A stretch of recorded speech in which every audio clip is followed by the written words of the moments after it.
आज हम देखते हैं लीजिंग और उसके कुछ टाइप्स। पाई एमबीए का ज्ञान। Lease. A lease is a legal binding contract outlining the terms under which one party agrees to rent property owned by another party. Lease मतलब कि एक लीगल एग्रीमेंट रहता है, कॉन्ट्रैक्ट रहता है जिसमें कुछ टर्म्स कंडीशन रहते हैं। यहाँ पे दो पार्टी रहती है। एक पार्टी वो जो भी प्रॉपर्टी है वो रेंट पे लेती है और जो भी ओनर है उन पार्टी को, उन ओनर को उसके बदले में कुछ कंसिडरेशन देती है। It guarantees the tenant or lessee use of the property and guarantees the property owner or landlord regular payment for a specified period in exchange. और यहाँ पे दो पार्टी रहती है, मतलब कि एक लेसी और एक लेसर रहता है। तो फिर वो लेसर को ही ओनर कहते हैं और लेसी वो रहता है जो भी प्रॉपर्टी है उसे रेंट पे लेता है और उसके बदले में वो गारंटी देता है कि जो भी प्रॉपर्टी है उसका वो पेमेंट रेगुलर बेसिस पे करे।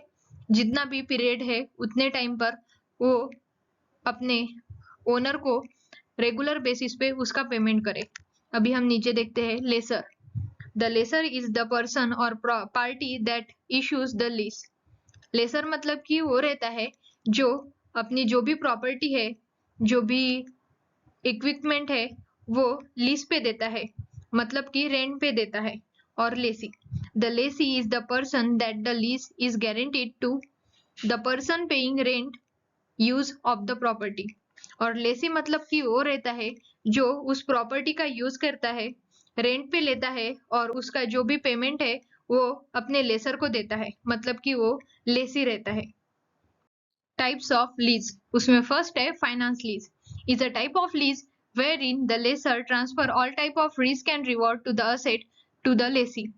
जब कोई लेसर अपने प्रॉपर्टी को, मशीनरी को लीज पे देता है तो उस टाइम जो भी लेसर है वो उसके साथ में आने वाला रिस्क और रिवॉर्ड उस असेट का उस लेसी को ट्रांसफर कर देता है और उसके बदले जो भी पेमेंट है, जो भी कंसिडरेशन है वो लेसी अपने लेसर को देता है। और फिर जब वो इक्विपमेंट या कुछ मशीनरी हो उसकी अगर लाइफ खत्म आने को हो गई तो जो भी उसकी ओनरशिप है वो लेसर अपने लेसी को ट्रांसफर कर देता है। उसे ही फाइनेंस लीज कहते हैं। सेकंड है operating lease. In operating lease risk and reward are not transferred completely to the lessee. यहाँ पे लीज लेसर जो रहता है वो अपना ओनरशिप भी ट्रांसफर नहीं करता और रिस्क और रिवॉर्ड भी है वो भी अपने लेसी को ट्रांसफर नहीं करता। वो जो भी प्रॉपर्टी या इक्विपमेंट है वो सिर्फ ऑपरेट करने के लिए लेसी को देता है, लेकिन उसकी पूरी ओनरशिप और रिस्क और रिवॉर्ड वो नहीं देता। थर्ड है sale and lease back. Seller sale his asset और equipment to the financer with an advance agreement of leasing back to the lessee for a fix lease rental पर period. यहाँ पे जो भी लेसर रहता है वो अपने असेट या इक्विपमेंट को किसी फाइनेंसर को बेच डालता है और एक एडवांस एग्रीमेंट कर लेता है कि जो भी इक्विपमेंट है वो फ्यूचर में उसे लीजिंग पे दे और किसी एक स्पेशल पीरियड तक। तो मैं आपको एक एग्जांपल की तरह यहाँ पे समझाती हूँ कि समझो एक सुरेश है, उसे अभी 50 लाख की जरूरत है और उसके पास एक मशीनरी है, तो उसकी भी कीमत 50 लाख ही है। अगर उसने बेचा तो सिर्फ उसे यूज नहीं हो रहा, इसलिए वो अपने फाइनेंसर को उसी टाइम बेच डालता है और वहां से 50 लाख ले लेता है। और फ्यूचर में अगर उसको उस मशीनरी की जरूरत पड़े तो वो मशीनरी उस फाइनेंसर से लीजिंग पे लेता है, मतलब कि जो लेसर सेल कर डालता है वो फ्यूचर में उसी का लेसी बन जाता है। फोर्थ है डायरेक्ट लीज।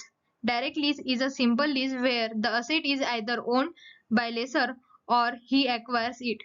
डायरेक्ट लीज मतलब कि जैसे कि जो भी लेसर है वो उस इक्विपमेंट को या प्रॉपर्टी को किसी दिन तक लीज पे लेता है और फिर कुछ दिनों के बाद उसे ओन भी कर लेता है, उसे मतलब ओनरशिप भी वो खुद ले लेता है अपनी तरफ।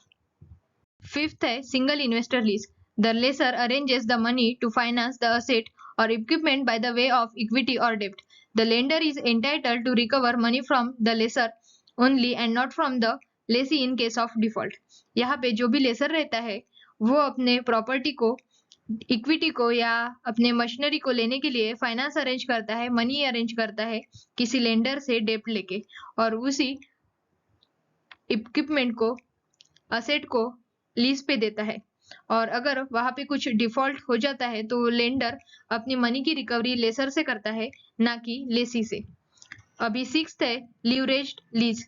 Equity arrange by the lessor and डेब्ट is financed by the lender और फाइनेंसर। यहाँ पे जो भी इक्विटी है वो अरेंज करता है अपना लेसर, और जो भी डेब्ट है वो लेसी लेता है, क्योंकि उसे उस लीज का पेमेंट करना पड़ता है, उसे अपने लेसी को पेमेंट करना पड़ता है, इसलिए वो किसी से डेप्ट लेके उस लेसर को उस इक्विपमेंट के बदले पेमेंट करता है। सेवंथ है domestic lease. When all the parties of the lease agreement reside in the same country, it is called as domestic lease.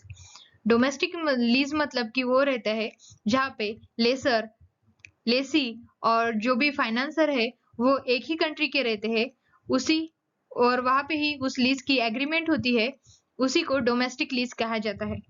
और 8 नंबर का है वो है international lease.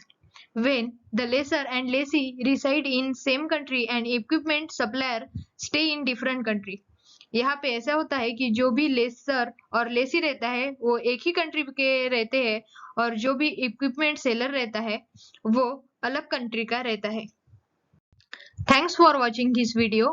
Please like and share with your friends and subscribe my channel. Thank you.